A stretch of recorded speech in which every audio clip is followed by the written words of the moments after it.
আসসালামু আলাইকুম। বাংলাদেশের ঝিনাইদহ জেলার একমাত্র ভাইরাল প্যারিস রোড, যা গিরগিটির মতো সবসময় রং পরিবর্তন করে থাকেন।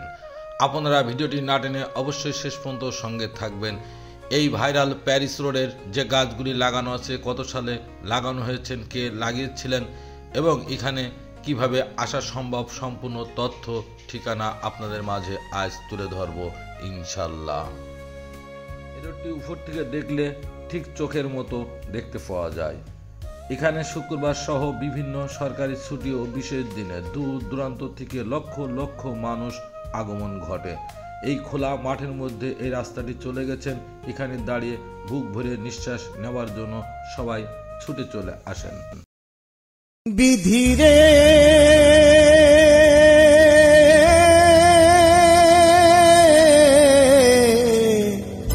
বিধিরে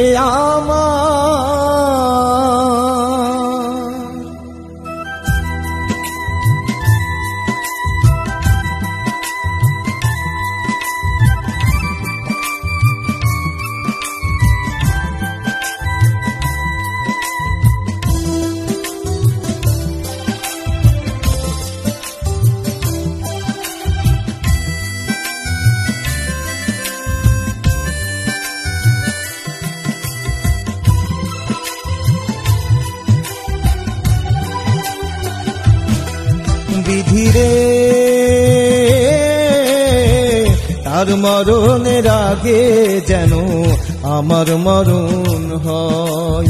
ও বিধিরে তার মরণের আগে যেন আমার মরণ হয়। তুমি আমার এই মিনতি রাখো দয়াময়। ও বিধিরে তার মরণের আগে যেন আমার মরণ হয়। তার মরণের আগে যেন আমার মরণ হয়।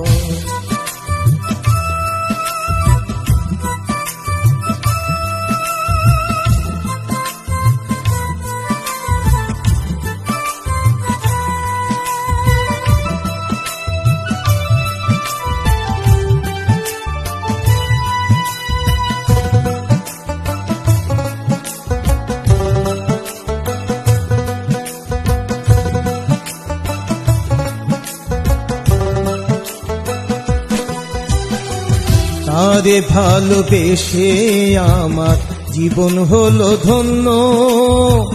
তারে ছাড়া এ জীবনে কেমন করে বাঁচবো।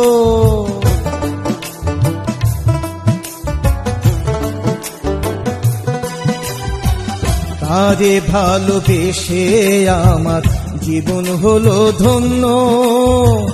তারে ছাড়া এ জীবনে কেমন করে বাঁচবো। বিধিরে তার মরণের আগে যেন আমার মরণ হয়। ও বিধিরে তার মরণের আগে যেন আমার মরণ হয়।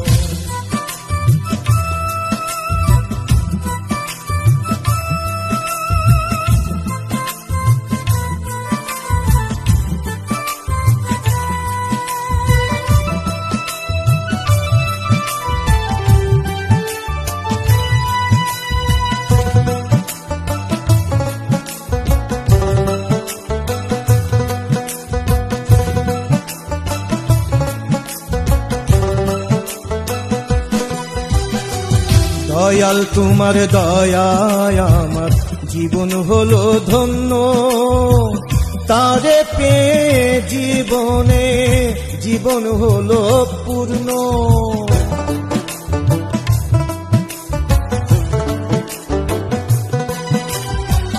দয়াল তোমার দয়ায় আমার জীবন হলো ধন্য। তারে পেয়ে জীবনে জীবন হলো পূর্ণ। বিধিরে তার মরণের আগে যেন আমার মরণ হয়। ও বিধিরে, তার মরণের আগে যেন আমার মরণ হয়। ও বিধিরে, তার মরণের আগে যেন আমার মরণ হয়। তুমি আমার এই মিনতি রাখো দয়াময়। ও বিধিরে, তার মরণের আগে যেন আমার মরণ হয়। তার মরণের আগে যেন আমার মরণ হয়। এমন সুন্দর সুন্দর ভিডিও উপভোগ করার জন্য আমার চ্যানেলটিতে অ্যাক্টিভের সঙ্গে থাকবেন। এই রোডটি 1993 সালে 17 নম্বর নলডাঙ্গা ইউনিয়নের সাবেক চেয়ারম্যান আলাউদ্দিন সাহেব তেঁতুলতলার বাজার হইতে নলডাঙ্গার বাজার পর্যন্ত 2500 নারকেলের চারা রোপণ করেন। তেঁতুলবেড়ে ও ডাকাতিয়া কৃষকের ফসলি জমি মাঠের মধ্যে এই 1 কিলোমিটার আঁকাবাঁকা ইউটার্ন রাস্তায় এই নারকেল গাছগুলি অক্ষত আজও দাঁড়িয়ে আছে। এখানে আসার ঠিকানা ঝিনাইদহ জেলা সদর পোস্ট অফিসের মোড় হতে যশোর রোডে 6 কিলোমিটার পথ আসলেই তেঁতুলতলার বাজার। ওখান থেকে 1 কিলোমিটার বামে গেলেই ডাকাতিয়া তেঁতুলবেড়িয়ার মাঠ 17 নম্বর নলডাঙ্গা ইউনিয়ন।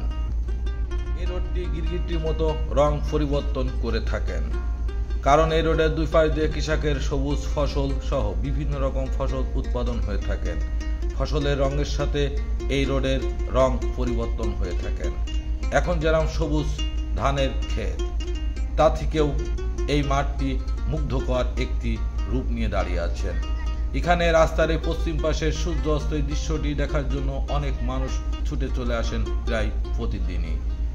বুক ভরে নিঃশ্বাস নেওয়াও সম্ভব। আপনারা সবাই ভালো থাকবেন, আমার জন্য দোয়া করবেন। খুদা হাফেজ।